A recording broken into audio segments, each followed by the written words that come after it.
आज हम आपको चंद एक मज़ीद एरिया कैलकुलेट करने के बारे में बताएंगे।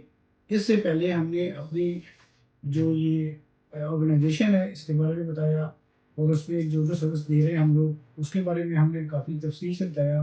अब हम आपको थोड़ा सा आगे बढ़ने की तरफ चलेंगे और कुछ चीज़ें ऐसी बताएंगे जो कि मार्केट में एरिया कैलकुलेट करते हुए गलती हो जाती है या वो आपको पता नहीं है कि कैसे कैलकुलेट किया जाए कि आपका कितना एरिया भाग रहा है यहाँ पर।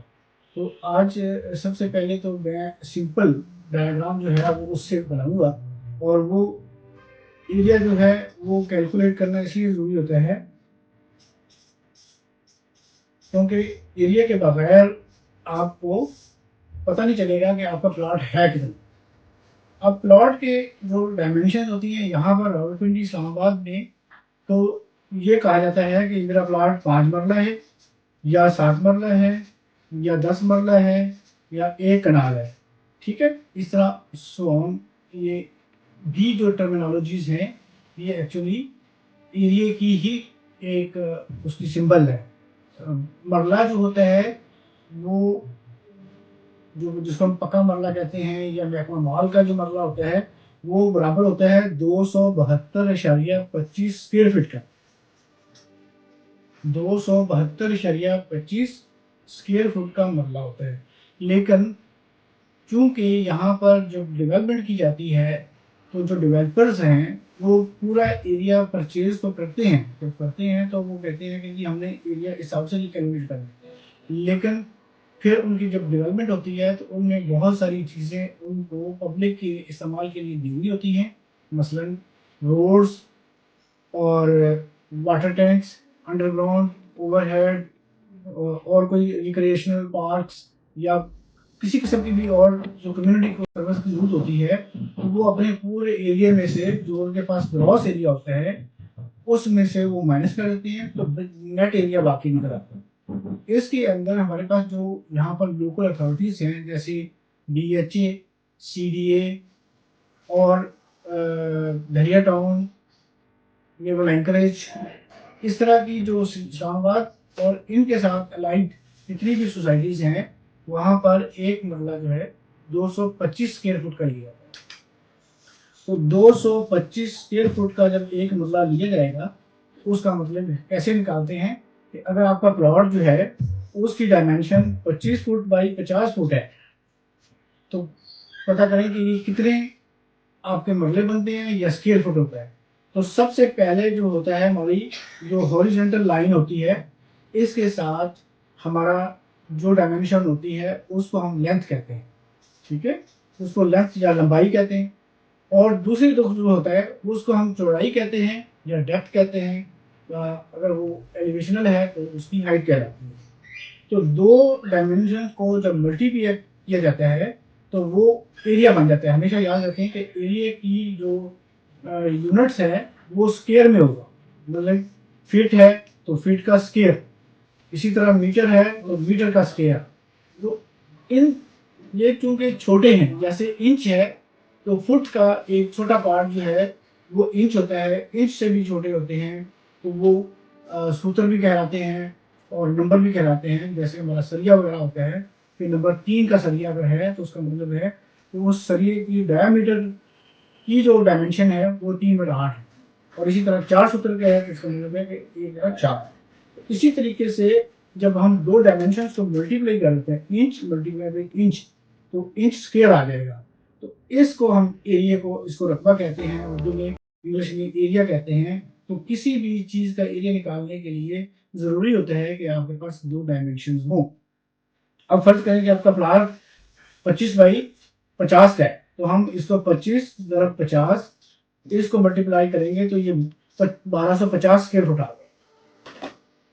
25 × 50 तो ये 1250 स्क्वायर फुट है। अब आपको नहीं पता चलता कि ये कितने मरले का प्लाट है, ये इसकी क्या कैटेगरी आ रही है, 5 मरला आ रही है या इससे ज़्यादा आ रही है। तो आपने इसको डिवाइड करना है 225 से। तो 225 वो आप जब करेंगे तो ये 5.55 ये आ जाएगा। और अब स्क्वायर फुट जो होता है वो कन्वर्ट हो जाएगा मरले में। इसका मतलब ये हुआ कि मरला स्क्वायर नहीं होता। स्क्वायर फीट जो है वो एक छोटा यूनिट है और मरला उससे बड़े वाला है। यानी अगर आपके पास 272.25 स्क्वायर फीट अगर जगह है तो उसको अगर मरलों में लिखेंगे तो वो एक मरला होता है, जो सरकारी तौर पे महकमा माल वाले इस्तेमाल करते हैं। और यहाँ पर हमारे पास RDA और जो म्यूनसिपल कॉर्पोरेशन है या जिला कौंसिल है उनके अंदर, और हमारा कैंट बोर्ड भी उसको 272.25 ही लेता है।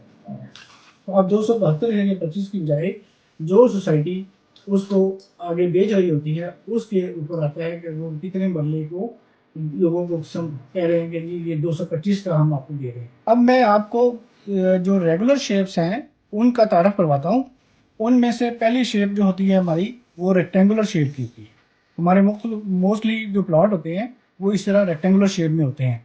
अगर आपका ये फेस है तो फेस से आपकी डायमेंशन थोड़ी सी कम होगी और लेंथ में ज़्यादा होगी। तो इस तरीके से मोस्टली प्लॉट काटे जाते हैं।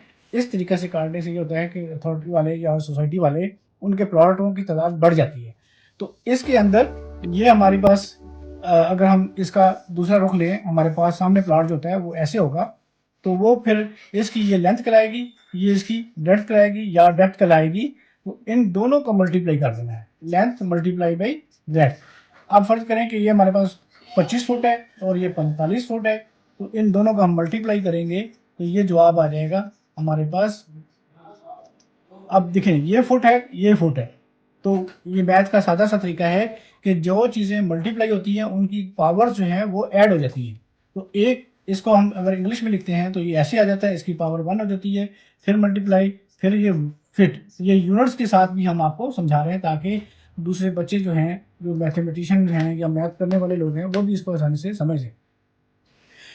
अब मल्टीप्लिकेशन का ये असूल होता है कि इसके एक्सपोनेंट्स, इसकी जो पावर्स होती हैं वो ऐड हो जाती हैं। तो इन दोनों को जो ये यूनिट्स और जो हमारे फिगर्स हैं वो मल्टीप्लाई करेंगे तो वो 25 मल्टीप्लाई बाई 45, तो ये 1125 आ गया।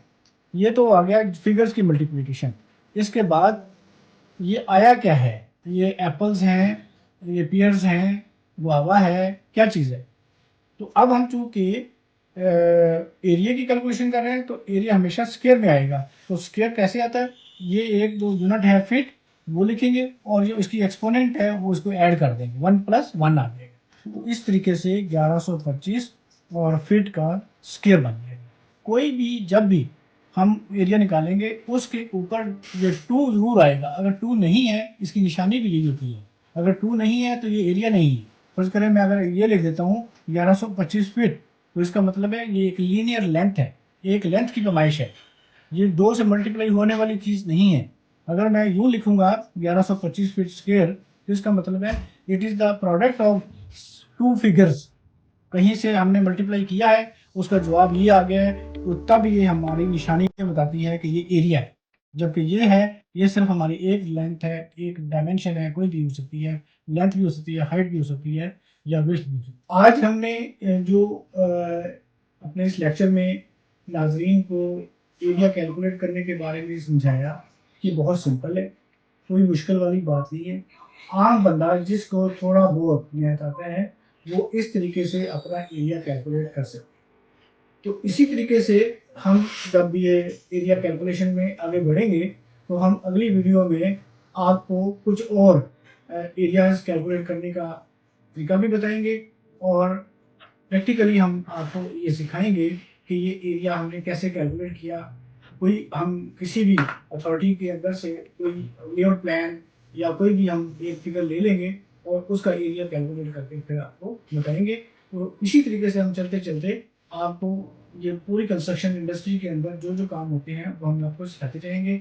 आप हमारे साथ और हमारी वीडियोस को लाइक करेंगे, शेयर करेंगे और मैक्सिमम आप लोगों को शेयर करें। और अगर आपको कोई क्वेश्चन चाहिए, कोई पूछने हैं, कोई समझ नहीं आ रही, तो किसी टाइम पर भी आप हमारे इस जो हमारा एक बना हुआ है हमारा अकाउंट, इसमें आप जाके हमें हम पूछ सकते हैं। हम मैं उसको खुद इसको जवाब दूंगा ताकि फिर मैं इसको समझाने में किसी को कोई एम्बिगुइटी ना हो, कि ऐसा शक ना करे और मैं फिर उसको अच्छी तरह एक्सप्लेन करूँ।